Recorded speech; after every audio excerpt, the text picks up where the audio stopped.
Sound system और electronic से related video जानने के लिए सब्सक्राइब कीजिए हमारे वीपीएल इलेक्ट्रॉनिक चैनल सर्किट को और बेल आइकन को दबाइए सबसे पहले लेटेस्ट अपडेट पाने के लिए। और अगर आप हमारे पुरानी वीडियो देखना चाहते हो तो हमारे नाम पे क्लिक करके और वीडियोस पे जाके आप हमारी पुरानी जितनी भी वीडियोस हैं वो सारी आप देख सकते हैं। नमस्कार दोस्तों, मेरा नाम है संदीप। आप देख रहे हैं वीपीएल। आज की इस वीडियो में मैं आपको बताऊंगा कि मॉसफेट किस तरीके के होते हैं, कितने टाइप के होते हैं और कहाँ कहाँ इनका यूज़ होता है। मैं आपको बेसिक की जानकारी दूंगा, नंबरों का हिसाब किताब नहीं बताऊंगा इस वीडियो में। मैं आपको बेसिक चीज़ें बताऊंगा कि किस तरीके से आप पता कर सकते हैं कि कौन सा मॉसफेट कहाँ लगने के लिए सही है। तो सबसे पहले मैं आपको जो दिखाऊंगा वो एक मॉसफेट मेरे पास रखा हुआ है, जो कि ये रहा मॉसफेट। ये हाई फ्रिक्वेंसी और हाई एम्पियर पे काम करता है बट लो वोल्टेज, जो कि इस तरीके के पावर सप्लाई में लगा होता है। ये पावर सप्लाई हो गई, या तो फिर आपकी जो ये वाली पावर सप्लाई इस तरीके से ये लगा हुआ होता है। इसके अंदर हाई फ्रिक्वेंसी और हाई एम्पियर पे ये वर्क करता है लगभग या आपके 4-5 एम्पियर पे काम करेगा ये वाला मॉसफेट, और हाई फ्रिक्वेंसी पे काम करेगा, मतलब जल्दी जल्दी स्विचिंग करेगा। बट लो वोल्टेज का मतलब ये है कि 12 से 14, 15, 20, 25 के आसपास जो इस तरीके के मॉसफेट होते हैं वो काम करते हैं।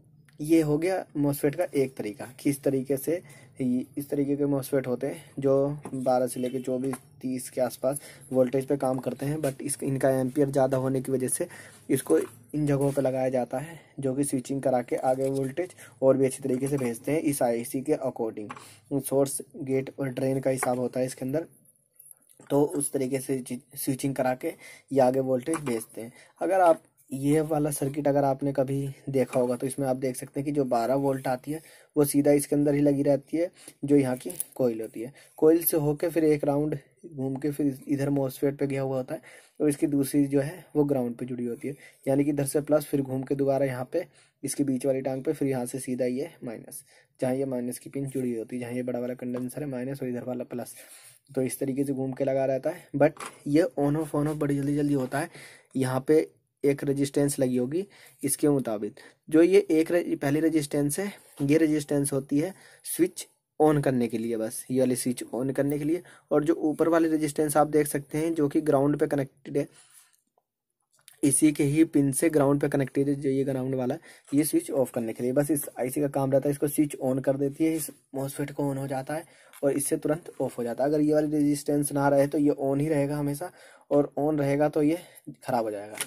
तो इस तरीके से ये वाला मॉसफेट काम करता है कि ये जो है कम वोल्टेज पे काम करता है, हाई फ्रिक्वेंसी और हाई एम्पियर पे काम कर लेता है ये।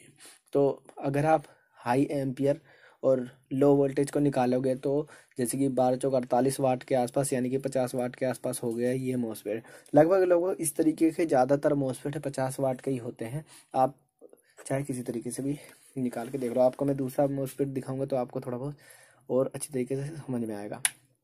अब आ जाते हैं इन तरीके के मॉसफेट पे। जो कि ये वाला मॉसफेट मैंने निकाला है, एक इस तरीके की सप्लाई हो गई, या आप जो इसमें मॉसफेट लगा होता है आप देख सकते हैं कि उधर साइड ये मॉसफेट लगा हुआ है, ये मॉसफेट हो गया, या इस वाली सप्लाई में मॉसफेट हो गए, या अभी मेरे पास और कोई नहीं है, मैं आपको दिखाता हूँ वरना। तो जो इस तरीके के मॉसफेट होते हैं ये वाले भी स्विचिंग से ही काम में आते हैं। बट ये हाई वोल्टेज, लो एम्पियर और हाई फ्रिक्वेंसी, सारे ज़्यादातर हाई फ्रिक्वेंसी पे ही काम करते हैं। तो ये वाला जो मॉसफेट है ये हाई वोल्टेज, लो एम्पियर और हाई फ्रिक्वेंसी पे काम करेंगे। तो इसका क्या काम होता है कि जैसे कि आपकी हाई वोल्टेज हो गई 200, 300 वोल्टेज, 200, 300, 400 वोल्टेज के आसपास ये वाला मॉसफेट जो काम कर जाता है आराम से।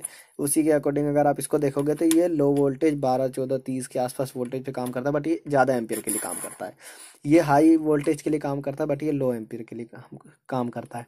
तो हाई वोल्टेज अगर 220 वोल्ट है और एम्पियर आप कहोगे 0.5 एम्पियर, तो ये भी लगभग 40-50, ये ज़्यादा वाट का बैठेगा। अगर 0.5 हुआ तो 0.2, इस हिसाब से ये एम्पियर पे काम करता है।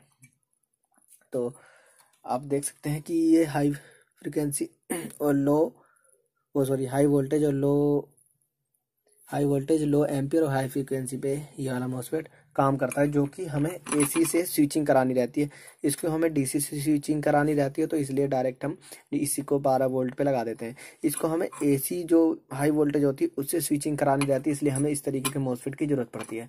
हम ऐसा नहीं कर सकते कि उसके अंदर पहले कोई और सर्किट लगा के फिर दोबारा उसको 12 वोल्ट में कन्वर्ट करें फिर आगे भेजें।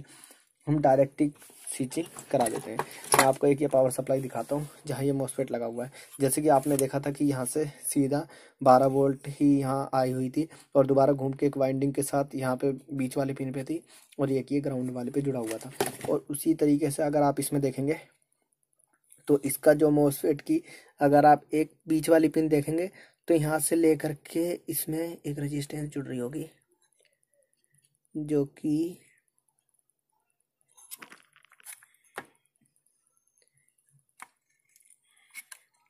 कि आप इस वाले पिन से देख सकते हैं। सबसे उधर वाली पिन से, मतलब अगर इधर साइड से गिनना शुरू करोगे तो पहली पिन से लेके एक इस वाली पिन तक की, यहाँ वाले तक की एक रेजिस्टेंस लगी हुई है, जो कि ये वाली रेजिस्टेंस है। मैं अगर आपको इसको नाप के भी दिखा देता हूँ कि ये रेजिस्टेंस इसलिए लगाई हुई है ताकि स्विचिंग ज़्यादा लोड ना पड़े और इतने ज़्यादा वाट में, जो कि आप देख सकते हैं 1 ओम के आसपास है वो रेजिस्टेंस। तो ये एक रेजिस्टेंस लगी हुई है यहाँ से लेके यहाँ तक की। अगर कभी मॉसफेट शॉर्ट होता है तो पूरा आपका ये वाइंडिंग नहीं जलेगी, उससे पहले ये जो रेजिस्टेंस है वो ख़राब हो जाएगी। अच्छा, तो इसमें भी आप देख सकते हैं कि डायरेक्ट ग्राउंड से एक यहाँ पे वायर जुड़ी हुई है और इसमें भी पहले एसी को डीसी करा जाता है, उसके बाद ही ये स्विचिंग का काम शुरू होता है। तो इस वाले मॉसफेट में भी आप देख सकते हैं कि डायरेक्ट ही ग्राउंड, जो कि अगर ये ग्राउंड होगा तो मैं आपको चेक करके बताता हूँ। हाँ, तो ये ग्राउंड है। तो ग्राउंड जो कि डायरेक्ट इसके ऊपर जुड़ा हुआ है और जो ये एक बीच वाली पिन है ये जुड़ रही होगी कोइल पे। तो ये वाली यहाँ पे आप देख सकते हैं कि ये कोइल यहाँ पे बनी हुई है, तो यहाँ की कोइल से गई हुई है और जो कोइल का दूसरा सिरा होगा वो जुड़ रहा होगा प्लस पे। तो आप ये देख सकते हैं यहाँ से घूम के जाके ये प्लस पे जुड़ गया, तो यानी कि माइनस से होके गया है यहाँ पे इस जगह पे और पहली पिन पे, और दूसरी पिन जो कि कोइल से घूम के गई है प्लस वाले पे। ये कोइल का ही खेल रहता है, वो मॉसफेट का यहाँ पे स्विचिंग का ही खेल रहता है सारा। और यहाँ पे जो कि ये मॉसफेट के पास आप देख सकते हैं स्विचिंग है, फिर उसके बाद यहाँ पे आ रहा होगा ये, और इस वाली आईसी से ही इसे स्विचिंग मिलती होगी। यहाँ से यहाँ तक भी एक शायद रेजिस्टेंस शॉर्टिंग लग रही है, नहीं तो रेजिस्टेंस भी लगा सकते थे इसकी जगह ये, जिससे कि ओवर ज़्यादा लोड ना पड़े उस पर। तो ये देख सकते हैं इस आईसी के अकॉर्डिंग ही ये सारा फंक्शन फिर काम करता है कि अगर इधर ज़्यादा लोड पड़ता है फिर यहाँ पे एक वो लग रहा होगा ब्लैक कलर का फोटांग का, तो ये लगा रहता है जो कि बताता है कि उधर वोल्टेज कम हो रही है, तो इधर से स्विचिंग ये बढ़ा के पूरी कर देता है वोल्टेज। तो मेन काम था हमारा मॉसफेट का। तो आप देख सकते हैं कि ये हाई वोल्टेज पे भी ये स्विचिंग कराने के लिए सही है ये। अगर आप इसकी जगह ये वाला मॉसफेट लगाते हो जो लो वोल्टेज हाई एम्पियर के लिए था तो ये ख़राब हो जाएगा तुरंत। ये वाला भी मॉसफेट अगर आप उस वाले इन वालों में लगा देते हो सर्किटों में तो ये भी खराब हो जाएगा, क्योंकि हाई एम्पियर के लिए नहीं है ये लो एम्पियर के लिए होता है। ये हाई एम्पियर स्विचिंग करता है ये, तो ये लो एम्पियर स्विचिंग के लिए होता है, तो इसलिए इस तरीके का बनाया जाता है। आप कई सर्किटों में भी देखोगे, जैसे कि अगर मैं इसमें भी नहीं बनना है तो यहाँ पे कोयल बनी रहती है बहुत ही बारीक वायर की। अगर कभी मॉसफेट वगैरह फूकता है तो वो वही वायर ज़्यादातर, मॉसफेट वगैरह ख़राब होता है तो वो वायर ख़राब हो जाती है, जल जाती है मतलब। और ये उसके लिए भी रहता है कि जो एसी में इम्प्योरिटी रहती है उसे प्योर करने के लिए भी ये रहता है। तो ये हो गया दूसरे तरीके का मॉसफेट। और एक और मैं आपको दिखाता हूँ कि यहाँ पे मेरे पास है जो कि डीसी से एसी बना रहा है। ये डीसी टू डीसी था, DC to DC, but 24 volt के आसपास कन्वर्ट कर रहा था ये वाला मॉसफेट जो था। और यहाँ पे जो है वो डीसी को एसी बना रहा है। स्विचिंग ये वाला मॉसफेट, चाहे जो इसके अंदर लगता है मॉसफेट, दोनों को ही आप आपस में चेंज कर सकते हो, यानी कि इसमें जो मॉसफेट लगा हुआ है वो इसमें भी काम कर सकता है, बट थोड़ा बहुत इधर उधर 19-20 होता है, जिसकी वजह से ये हीटिंग की प्रॉब्लम होती है। अगर आप ठीक तरीके से लगाएंगे, जोन सा जहाँ लगना चाहिए वहीं लगाएंगे तो थोड़ा कम हीट होगा। तो उसी तरीके से ये नंबर होते हैं, नंबर का हिसाब भी यही रहता है कि कौन सा कहाँ पे सेट होएगा, उस हिसाब से ये नंबर बनाए जाते हैं। आप नंबर को जब कभी भी उसकी डाटा शीट निकालोगे नेट पे डाल के, तो आपको उसके अंदर दिखाएगा कि किस फ्रीक्वेंसी पे ये काम कर सकता है और कितने वोल्टेज कितने एम्पियर के साथ ये काम कर सकता है।